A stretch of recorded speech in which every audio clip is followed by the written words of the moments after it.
Joy. A quick thank you to the T5 peeps, Bob the Dragon, Datamagnet, Cat Crab Lobster, DuckMachine, Astraya the Dreamer, Mezec, Feudic Jarl, and Casper Arnholtz. Thank you very much. Packing for his trip, written by AltCipher. The belt rattled as it hit the inside of his suitcase. Jerry kept his head buried in the closet, picking out which things to take with him and which to leave for now. The picture window in his room cycled through a handful of views: mountains, oceans, forests, before settling on a river rolling gently through the prairie. "I don't understand why you're doing this," Art asked from the bed. His forward paws were propped up on the outside of the suitcase, and his fluffy tail swept slow, lazy semicircles behind him. He glanced at the picture window, then ignored it. He hated the river view. "It's, just a treatment," Jerry said, his voice muffled by the clothes hanging in the closet. "There's really nothing to worry about." He flipped through the hangers, looking for the one thing that he knew was there, but couldn't find. "Man, I'm not worried," Scott said. "Not exactly, anyway. It's more like, confusion, maybe? There's no anxiety, just, curiosity." Jerry stepped out of the closet, holding two shirts and glancing between them. "We talked about this," he said, tossing one shirt towards the suitcase and handing the other back into the closet. "I'm going to the Robertson station for a course of genetic modifications. I'll only be gone a couple weeks, and Mrs. Jiang said that you can stay with her while I'm gone." "Mrs. Jiang is half-blind," Scott said, "but she is nice. The part I don't understand is the genetic modifications you're talking about. What are those? Why do you need them?" Jerry stopped picking out the clothes and sat on the bed, half turned to Scott. "So inside every living thing is a blueprint of what makes them. A blueprint is called DNA." "Jerry," Scott said, "just because my people never discovered hyperdrive doesn't mean that we're complete idiots. I know what DNA is, and RNA, and genes, and the rest of it. I wasn't confused in the science, just the motivation." "Oh," Jerry said. "Sorry, it's just that, you look like the pets we keep back on Earth, and it's easy to forget that you're not a puppy or a kitten." "Yeah," Scott said. "You have a lot of talking puppies and kittens back on Earth." "We do not." "I know," Scott said, "as we've talked about. Now why are you getting this gene therapy done? And why do you have to go a dozen light years to get it?" "Well," Jerry said, "Robertson Station is the closest place that you can do this. Our medical facilities here are good for patching you up if you get hurt. But if you need a specialty work, you have to go to Robertson. These, gene therapy is one of those things." "Fair enough," Scott said. "But why?" "Because this new treatment is meant to help humans survive better in deep space or extended periods in alien environments," Jerry said. "What's that mean, survive better? You people are already God's perfect killing machines," Scott said. "Why would you need an upgrade?" It's not really an upgrade," Jerry said. "Over time, little changes add up. Too little gravity and our bones get too weak. Too much gravity and our hearts give out. Too little or too much oxygen causes our problems. Same with all kinds of trace minerals in our food. These treatments are meant to make us a little more resilient to these sorts of things. I was selected as one of the early adopters out here at the edge of settled space." "You mean human settled space?" Scott said. "Well, yeah," Jerry said. "What did you mean by we're God's perfect killers a minute ago?" "You are," Scott said. "Remember the Velody? Humans wiped them out in under 30 years. "That was a war," Jerry said. "Bad things happen in war. We tried to peacefully resolve it, but the Velody wouldn't negotiate. It's terrible, but what happened to them, but, that was them or us." "What happened to them? You happened to them," Scott said. "It wasn't some random stroke of luck or errant asteroid or supernova.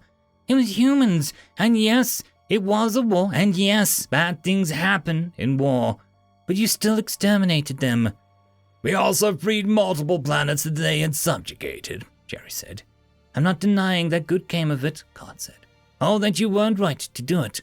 What I am saying is that you killed a race of killers, and that's not the only one." "You're not going to bring up the fidge again, are you? Humanity has apologized for that over and over. We spent trillions trying to make that right. It was an accident," Jerry said. "I believe you," Scott said. And I know humanity feels terrible about it, but it doesn't change the fact that you almost wiped out an entire race before you knew anything about them.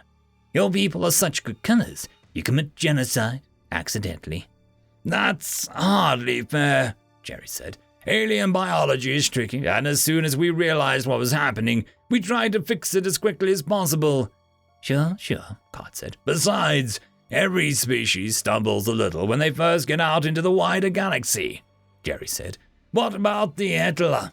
They didn't know the Kexa were intelligent, and all the Ithilia saw were a bunch of shiny crystals, and they took a few home for souvenirs.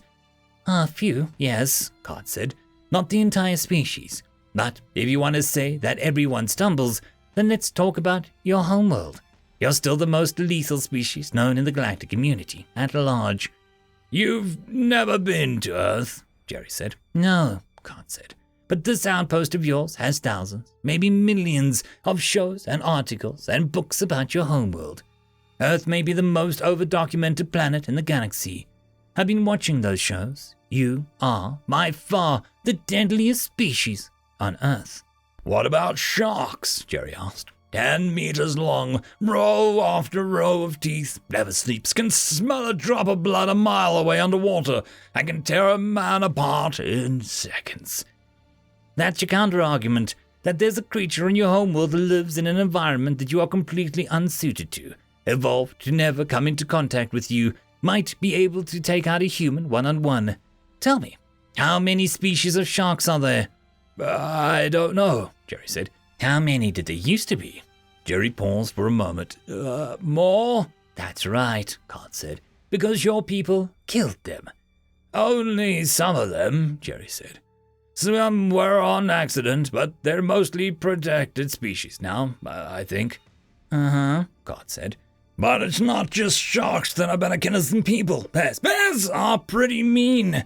They're land animals too. Wolverines and honey badgers are pretty badass. And there's snakes and spiders. Some of them can kill a man with one bite. Rattlesnakes and cobras are nasty. A handful of animals, many of whom you've pushed to the edge of extinction. But let me ask you one thing. If you, meaning humans as a whole, if you decide to wipe out every snake and spider from Earth, could you do it? Oh yeah, absolutely, Jerry said. That's my point, Card said. You wiped out who knows how many species without even trying. You've waged war against the most vicious species in the galaxy and won. How many wars have your own people fought amongst themselves? For all the data about Earth and its history, the files on humanity's wars are surprisingly thin. We know you've had several major wars, including nuclear, but the details are always glossed over. How many of your own people have you killed as a race? No idea. Billions, probably, Jerry said. That's why I called your people God's perfect killers, Card said. You deal death as easily as you breathe. Then why did you agree to come here and live with me? Because you're not a bad people, Card said. Well, not in the main. There are bad humans, just as there are badly behaved people of all species. You are friendly and curious and surprisingly accepting of those different from you. But you are still killers, even when you don't mean to be. Most other species fear you, to some level at least. I had several friends of my own people tell me not to come here. They were worried that I'd end up dead before I'd even stepped off the transport. But I explained to them, as I explained to you, that humans aren't any more malicious than any other race. In fact, you may be more welcoming than most. It's just that humans are exceptionally good at killing, more so than any known race. You paint us as a pretty harsh light, Jerry said. Don't take it personally, Card said. You can do no more change your nature than one of your sharks can. You are who you are. So, knowing all of this, I still have to ask why God's perfect killers need genetic upgrades to make them even more resilient. You know we don't see ourselves as that, Jerry said. A race of killers. We have killed, yes, but it's not what defines us.